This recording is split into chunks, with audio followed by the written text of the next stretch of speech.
Karena roh suci kita pada orang luhur diperlakukan dengan luhur, pada orang tidak luhur diperlakukan dengan luhur. Itulah kebajikan dari keluhuran. Jadi ini kalau ini kita bisa pernah ingat satu cerita yang dulu mungkin Hosea sudah pernah sampaikan, yaitu tentang seorang petapa. Seorang petapa tua sedang bertapa, tiba-tiba ada seorang wanita muda yang hamil dan melahirkan anak, ditinggal kabur oleh kekasihnya. Nah, ketika dia karena tidak ada jalan, dia menuduh petapa ini sebagai ayah dari anak yang dia kandung. Sehingga orang kampung rame-rame mendatangi petapa ini dan menghina dia dan meminta pertanggungjawaban dia bahwa dia sudah menghamili perempuan muda ini. Ketika dia dihujat dan dihina, dia mengatakan iya, dia hanya diam saja iya. Dan dia menerima semuanya, bertanggung jawab merawat sampai perempuan ini melahirkan dan kemudian merawat anaknya. Sampai suatu saat kekasihnya perempuan ini sudah kembali dan perempuan ini mengakui kalau anak ini adalah bukan anak petapa itu, dia memfitnah.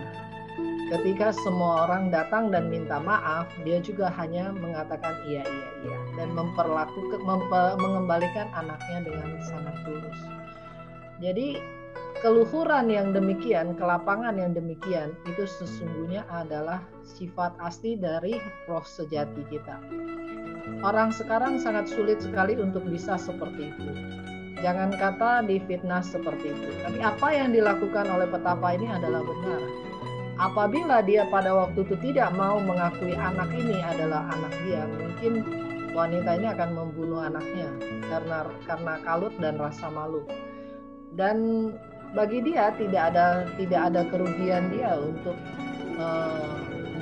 memaafkan, karena beliau juga tahu bahwa bukan beliau yang melakukannya, hanya memberikan kebaikan yang tidak terbatas, menyelesaikan satu karma dengan cara yang luhur. Demikianlah orang luhur itu diperlakukan dengan luhur, orang yang tidak luhur juga diperlakukan luhur. Itulah kebajikan dalam keluhuran. Sama seperti ada satu cerita juga, ada seseorang yang kehilangan sapinya. Kemudian dia pergi keluar mencari sapinya. Di tengah jalan dia bertemu dengan seseorang yang sedang menuntun seekor sapi. Kemudian dia mengatakan kepada orang itu sapi saya, kamu pencuri sapi saya. Orang ini nyata-nyata dia sedang menuntun sapi yang dia bawa keluar dari kandang dia sendiri. Ketika dia melihat orang itu begitu kalut dan begitu marah menuduh dia, orang ini dengan kelapangan dada mengatakan, oh ya sudah, ini sapi kamu bawa-bawa. Nanti kalau kamu pulang sampai ke rumah, kalau di rumah kamu menemukan sapi kamu, tolong pulangkan sapi saya ini. Ini alamat rumah saya. Beliau tidak berantem, tidak membela diri dan membiarkan hal itu terjadi.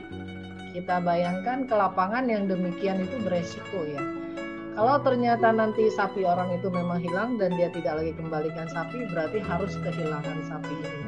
Tetapi dia dengan keyakinan bahwa apa yang jadi miliknya ya akan kembali, tidak jadi miliknya ya itu sudah karmanya. Dia juga nggak terlalu ingin meributkan suatu hal yang tidak penting. Walaupun difitnah, walaupun dihina, keluhurannya tidak akan luntur. Karenanya itu diperlakukan luhur atau diperlakukan tidak luhur, tetap itu adalah kebajikan dalam orang luhur. Tidak ada yang bisa merubahnya.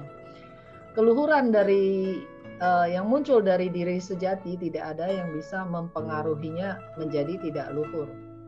Juga tidak perlu ada yang mengajarinya supaya dia luhur. Jadi memang keluhuran ini adalah kebaikan dalam keluhuran. Muncul begitu saja. Adalah merupakan kapasitas dari diri sejati kita. Apabila seseorang bisa mencapai tingkat yang demikian, maka dia dengan semesta raya akan menyatu.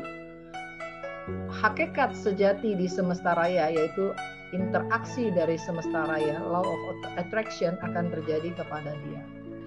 Maka dia akan menjadi suatu kapasitas besar yang menggerakkan sistem di semesta raya ini. Sebenarnya tidak ada kerugian sama sekali. Tidak ada sesuatu yang akan menyusahkan dia. Orang luhur ketika bertemu dengan orang yang luhur, diperlakukan dengan luhur, maka keluhuran ini akan memberikan rasa bahagia, rasa nyaman yang tidak berubah, memang begitu adanya.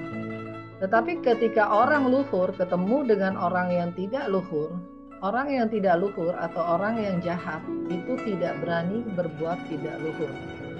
Jadi sama saja bab sebelumnya kita sudah menjelaskan seperti anak bayi itu kalau tinggal di hutan dan ketemu dengan harimau itu belum tentu makan itu anak bayi. Kadang-kadang yang ada justru dia tidak akan mengganggu. Serangga yang beracun pun tidak mau menggigit. Karena kebaikan dalam keluhuran itu adalah tidak bisa dijahati. Tidak bisa berbuat jahat kepada orang yang sangat-sangat luhur, yang mengandalkan diri sejatinya. Kemudian berikutnya adalah orang yang percaya, saya juga mempercayainya. Orang lain yang tidak percaya, saya tetap mempercayainya. Itu adalah kebaikan dari kepercayaan. Manusia di dunia ini suka sekali menghina dirinya sendiri. Kalau tidak bisa menghina orang lain, maka dia akan menghina dirinya sendiri. Kapan seseorang akan menghina dirinya sendiri? Yaitu saat ketika hidupnya penuh dengan rintangan. Saat ketika orang lain menghina dia merasa terhina. Saat ketika kita tidak mempercayai diri sejati kita. Saat ketika orang lain tidak mempercayai kita, maka seseorang akan menghina dirinya sendiri. Sebenarnya hal demikian itu adalah keterikatannya. Keterikatannya kepada pikiran dan perasaan ingin dianggap. Keterikatan kepada pikiran dan perasaan orang telah menghinanya. Keterikatan kepada pikiran bahwa dia sedang dijahati. Tapi siapa yang bisa menjahati siapa? Seperti tadi di depan sudah dikatakan bahwa orang yang benar-benar luhur tidak ada yang bisa menjahatinya. Karena langit dan bumi menjadi saksi dari keluhurannya. Jadi tidak ada yang perlu ditakuti. Kalau misalnya orang percaya kepada dia dan menguji dia dan memberikan dukungan kepada dia, orang suci, kata Lao Tzu beliau, saya juga mempercayainya bahwa orang ini tulus. Bahwa dia percaya dengan nuraninya dia melaksanakan sesuai dengan nuraninya. Maka Lao Tzu beliau mengatakan bahwa saya percaya. Tapi ketika orang lain tidak percaya, ketika disampaikan dharma sampai orang lain nggak percaya, tetapi saya tidak akan berubah, saya akan tetap percaya. Karena mau dipercaya ataupun tidak dipercaya, roh suci itu memang ada. Roh suci itu adalah kapasitas sejati kita. Hanya orang yang belum melaksanakan itu tidak percaya. Karena dia belum membuktikan sendiri manfaatnya. Karena dia belum pernah merasakan bagaimana bahagianya ketika seorang kembali kepada kapasitas sejati. Tidak ada rintangan dan tidak ada kendala. Setiap saat adalah keleluasaan yang tidak terbatas. Karenanya itu orang lain boleh tidak percaya. Maksudnya Lao Tzu, saya tidak akan merubah keyakinan saya. Karena memang begitu adanya. Itulah yang disebut dengan kebaikan dari kepercayaan. Di dunia ini manusia ini apabila belum sampai kepada kapasitas sejatinya, bisa sungguh-sungguh melihat Tao yang sejati dan selaras dengan Tao yang sejati, benar-benar menghilangkan kebiasaan buruk dan perangai buruknya, tidak mengandalkan 5 skanda, tidak terikat kepada 6 indera, sudah bisa mengembalikan kapasitas sejatinya, maka orang yang seperti itu tidak bisa lagi digoyahkan keyakinannya. Karena apa? Karena itu seperti orang yang di atas gunung bisa melihat ke bawah bukit. Dia bisa melihat semua apa yang akan terjadi. Semuanya kelihatan, semuanya akan diketahui. Tetapi orang yang di bawah bukit tidak percaya, itu tidak jadi masalah. Itulah yang disebut dengan kebaikan dari kepercayaan. Di dunia ini tidak semua orang seberuntung kita. Karena apa? Karena saat sekarang ini kita terpilih untuk bisa mendapatkan petunjuk suci. Apabila kita bayangkan 60.000 tahun bertumimba lahir begitu lama, bila tidak ada guru suci yang datang langsung menyampaikan dharma, membuka jalan bagi kapasitas sejati kita, memaknai hidup kita dengan hal-hal, dengan jalan yang benar, bagaimana hari ini kita bisa keluar? Bagaimana hari ini kita bisa paham? Tentunya tidak memungkinkan. Karenanya itu kanxie tian site, terima kasih atas pengorbanan dari penjuru Buddha sepanjang masa, pengorbanan dari para guru suci yang begitu luar biasa. Akhirnya dipahami bahwa Buddha itu ada di dalam diri kita. Di luar dari diri kita mau cari Buddha itu akan sia-sia. Karena di luar dari diri kita semua yang terlihat, semua yang berbentuk, semua yang terjadi hanyalah proses yang sementara. Ada yang bertanya seperti ini. Lalu apakah Lao Tzu mengharapkan supaya kita meninggalkan seluruh kesenangan duniawi? Bukan demikian.